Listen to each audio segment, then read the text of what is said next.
My guest today is nominated for every theater award in town for his riveting performance as Christopher in The Curious Incident of the Dog in the Nighttime. Hi, Alex Sharp. Welcome. Hello. Thank you. How are you? I'm so good. Thanks. Yeah? How are you? I'm so happy you're here. Well, thank you for having me. You literally are nominated or have won. You're just like every day you wake up and find out more adulation. Right? I mean, come on, it's crazy. You must be feeling pretty good. I feel wonderful. Yeah, it's insane and very surprising and like thrilling and it's great. It's an odd thing, you know. It's like something that you can imagine happening to someone else, but you know, because it is kind of surreal. So the Astaire Award nomination, was that a surprise? Like it's such an enormous surprise. Okay, so the Astaire Award is like for Broadway dancers. Yeah. And you know, I saw the show again yesterday, and I totally understood why you were nominated for the Astaire Award because I mean, there's the movement on that stage is insane. But you are now in the league of like A-class Broadway hoofers. Crazy. Yeah. How's your tap dance? It's very proficient. Yeah, I was born a natural tap dancer. Yeah, I thought that. No, I'm like so not. I was honestly like so shocked. I thought my manager was like making a joke at my expense when she told me that, but she wasn't. You know the way this award works. You have to. They put all you dancers on stage, and it's a big dance off. Yeah, I feel like have they warned you? If that's the case, I'm probably the most likely winner. Because when You'll definitely be the most entertaining one up there. Right. When I freestyle, I think people it really touches people's hearts. So, talk about the staging of Curious Incident, because first of all, your performance is amazing, and I'm amazed that you're like still standing just from doing it, because it just seems like you're on stage the whole time. You're like shot out of a cannon. I mean, the whole thing is just movement and. Between what you're doing with your voice and your acting and the movement, I mean, it's insanity. Yeah, it's nuts. Is it so choreographed in your head now that like it's just easy? Like, is your body like nowhere to go at all times? It kind of does, but that can also be quite dangerous because if you go on like autopilot, right? The movement that I'm doing, like the backflips off the wall and like the walking on the, if you mess that up, the stakes are quite high. You know, you're probably gonna like break your neck or something. Yeah. So I have to like make sure I'm still very focused, even though I know it so well. Because there have been a few occasions, you know, because I've done it like 270 something, I don't know, that many times.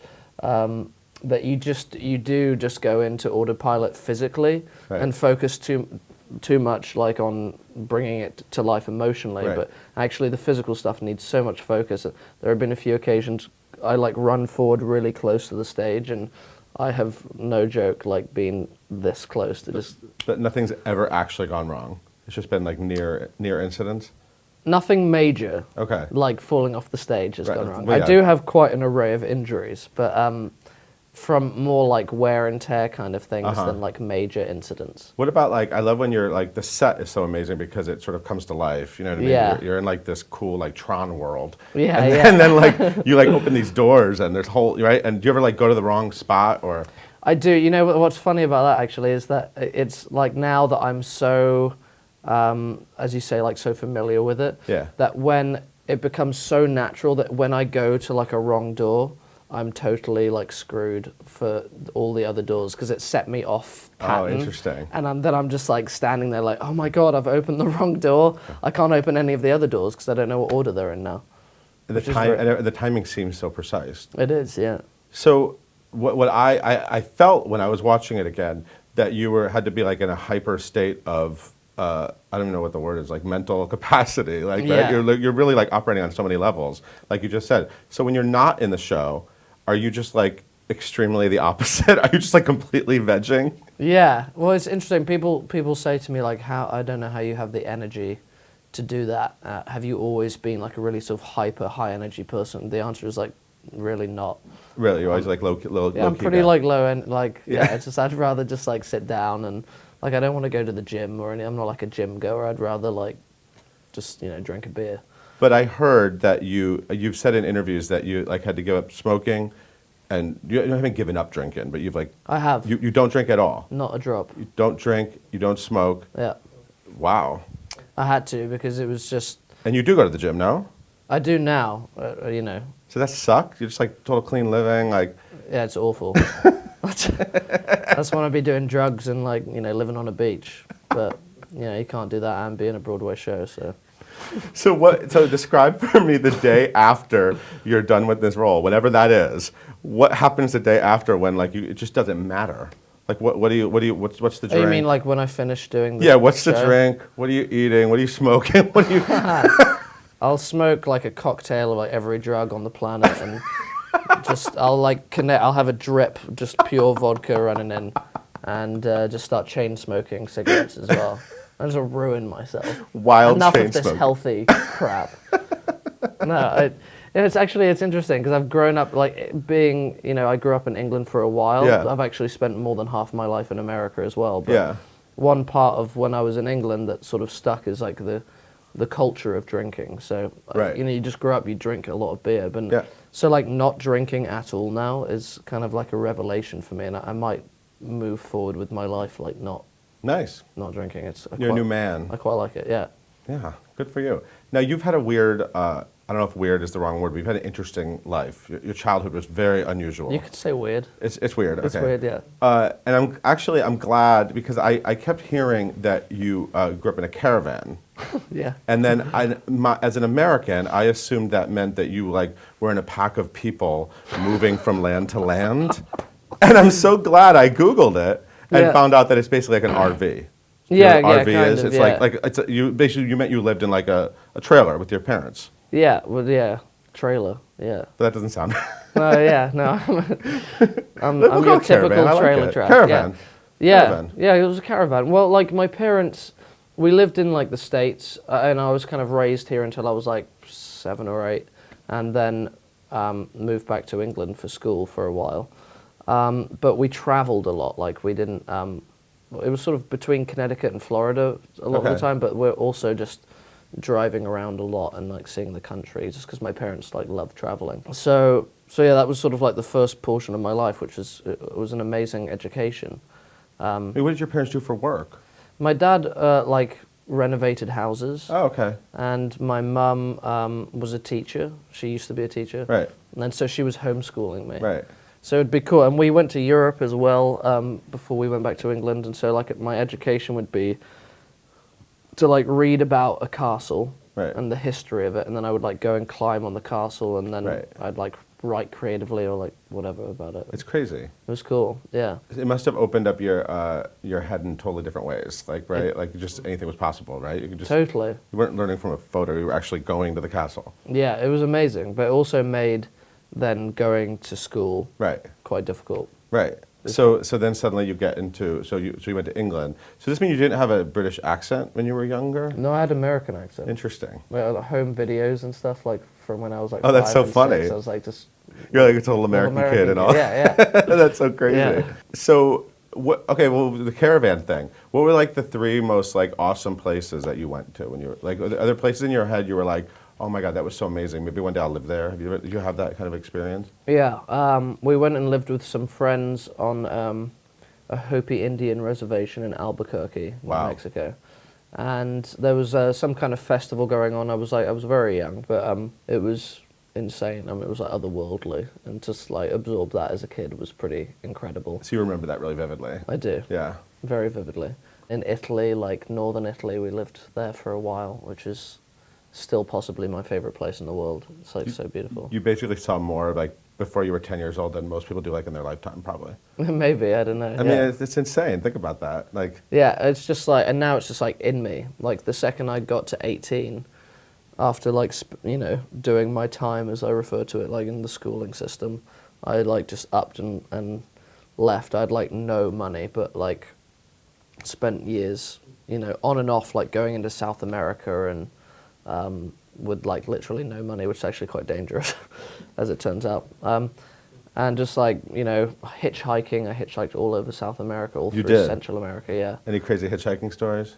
So many, man. We'll have to get a beer someday. Oh no, I can't drink. But after all this is over, yeah. Wow, hitchhiking. Yeah, that's pretty crazy. Yeah, it's interesting, and you have to like make flash judgment when you're hitchhiking in those places. Like someone pulls up, just the fact that they're pulling over for you like somewhere in South America means one of two things. They're gonna like try and kill you, and they're insane, or they're like a really lovely Christian, a Catholic. The two extremes. Person. Yeah, yeah.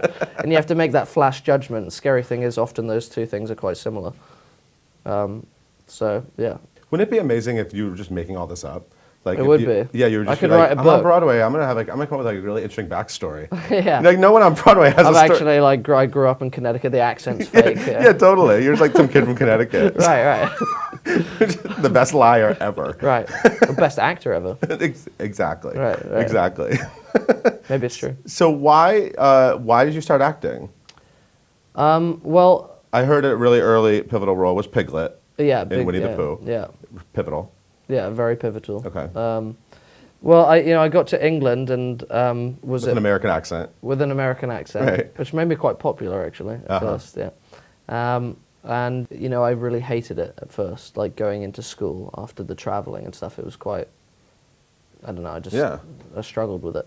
And then like in the first year of being there, I did like a school play, and it somehow was like, I don't know, it was creative and like fulfilling in a way that was maybe closer to what was, so satisfying about the way I'd grown up, and like made me feel free or like in control and artistic. And so I just kind of like, I was like, right, well, I just have to keep doing this. And people were like, you were great as Piglet. So I was like, oh shit, well this is what I'm meant to do.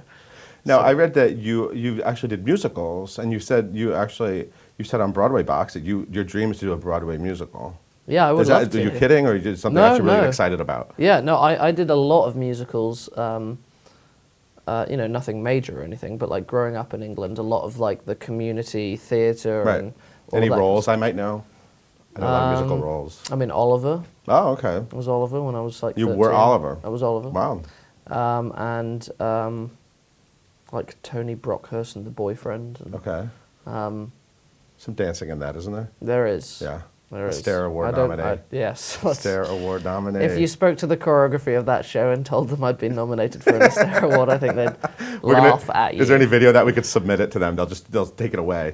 You didn't get nominated for an Astaire. Yeah, like we've made a mistake. We don't want this guy representing our awards. Yeah, no, seriously. Yeah, so like I grew up, that was a big part of like my theatrical experience growing up. Was like doing loads of, that's sort of how I got into it. And I did more musicals than I did plays, for sure. Okay. The thing is, I sing a lot like when I'm just like at home and everything, but I've had to stop doing that because of this part. Because I scream so much, I have to like majorly vocal the rest. Right. Right. Exactly. Yeah, there's a lot of talking. Right. And a lot of yelling in that show. A lot of yelling. There's a lot. The energy level's here with the speaking voice. Yeah. How's that little dog? Oh, which one? We've had like 10. Oh, have you really? Yeah. They get big. Oh, they get too big. Yeah. Right. Okay. So we kill them. So, and you have to bond. What's the process?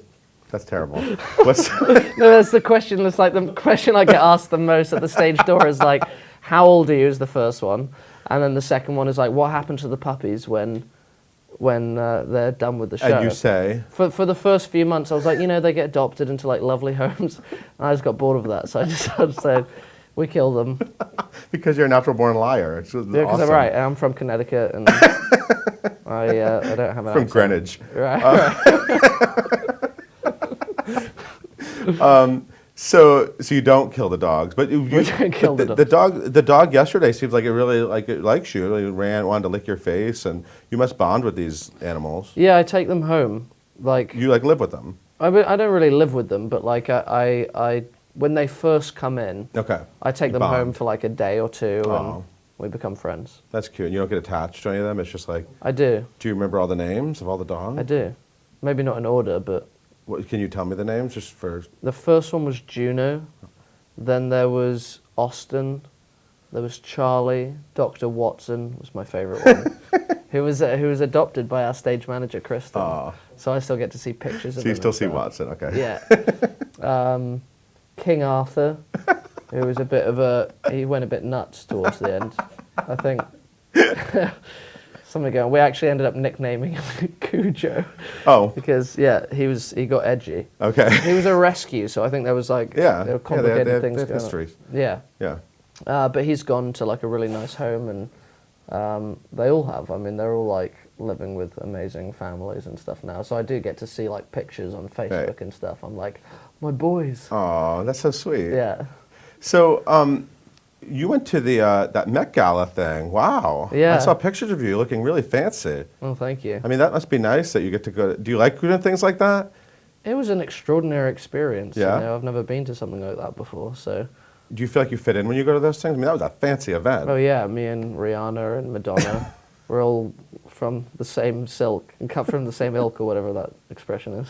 No, not at all. You look good though. I mean, you pulled it don't off. fit You in. totally pull it off. Acting. Yeah. No, I like really don't. I felt like extraordinarily out of place, and I was like by so far the least famous person there, but had a great time and met so many lovely, amazing people. Was there any interactions with like celebrities I should know about? You've had a lot of stars come to the show too. Yeah. Do you like that? Do you have who have you love met that. that really impressed you? What comes to the top of your head? Like Whoopi Goldberg. She's awesome. She's just so cool. Yeah. And lovely. Al Pacino came and saw the show, which he's like. Did you meet him? I didn't meet him because he's too shy. You know, he doesn't like to. Oh, I heard that Dog Day Afternoon. I read that Dog Day Afternoon was like a big movie for you. Big, right? Yeah. It's a great movie. Yeah, I love that movie. So good, and like you guys Panic should rent in it the if you haven't Airport. seen it. Yeah, seriously. Everyone should see that. It's really amazing. So he was actually in the audience. Yeah. Did you see him in the audience? I didn't, but I wrote him a note saying like, you know, your early films and stuff are like why. One of the big reasons, you know, when I was like 14 and stuff, I started watching them like I wanted to be an actor.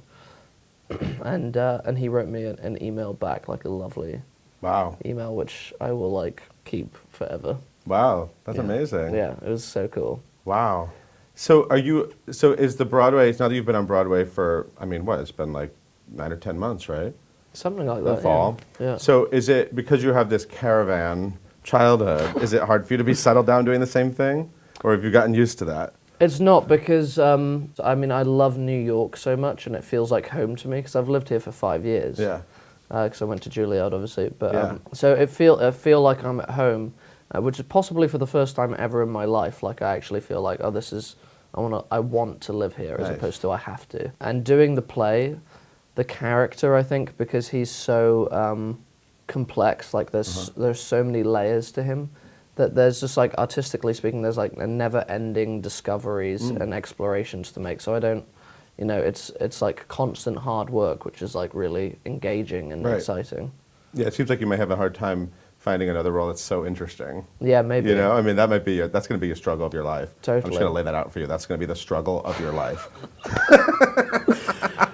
Yeah. Now you know. Yeah, well, thank you. I've been dying to know, so that's good to know. No, it's true, though. It's parts like this are rare, and characters like this are, I mean, he's just so beautiful, and there's so much to him. Yeah. How terrifying was Juilliard? A lot of talented people go there. Yeah. And everyone obviously wants sort of the attention, but like, what is it? Was it a scary experience? What would you tell someone who is going to Juilliard, like in a few months? How should they get ready for that? I don't know, man. You definitely drank and smoked at Juilliard. Oh, yeah. Was that necessary? Yeah. That was necessary. Yeah, it was necessary. No, it was an incredible experience. I'm not sure terrifying is the word I'd use.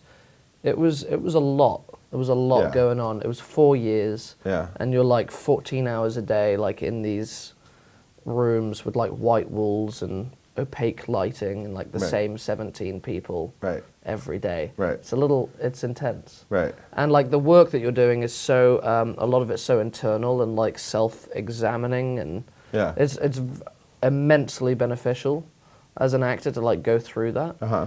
And you learn so much from the teachers, obviously, but also from watching your classmates who are all like incredible actors and like how they're developing. And I wouldn't be able to do this role without it, but it was, you know, there were some highs and there were some like major lows, honestly, yeah. So you graduated from Juilliard knowing that you were going to be on Broadway in Curious Incident, correct? Yes, yeah. That's amazing. Yeah, it was unreal. Did all your classmates hate you? Were they like... I don't think so. No. Like we'd gone through so much, and you know, these things. The industry is such that like things happen for different people at different times. Right, of course. You know, I love my classmates. They're literally like the most gifted, incredible people. and I'm excited to like watch them blow up, and like they will, because seriously they're like they're unreal. It's amazing. The track record of Juilliard is amazing. Yeah. I mean, all the people who've come out of that school. So, and you're the newest one. Yeah, I guess you could say that. Do you want to do like film and TV? Do you want to do that stuff? I don't you dipping have your toes yet in that? I don't have experience in that, Right. so I'm curious. Well, you're on video right now. Yes. So there's this. This is my experience. Just send this tape out to Hollywood. We'll get you. It'll get you your Hunger Games Yeah. franchise. That's what I'm hoping. Something like that. I want to be the next Jennifer Lawrence. So you excited to go to the Tonys? Yeah. Yeah. My God. Who are you gonna go with?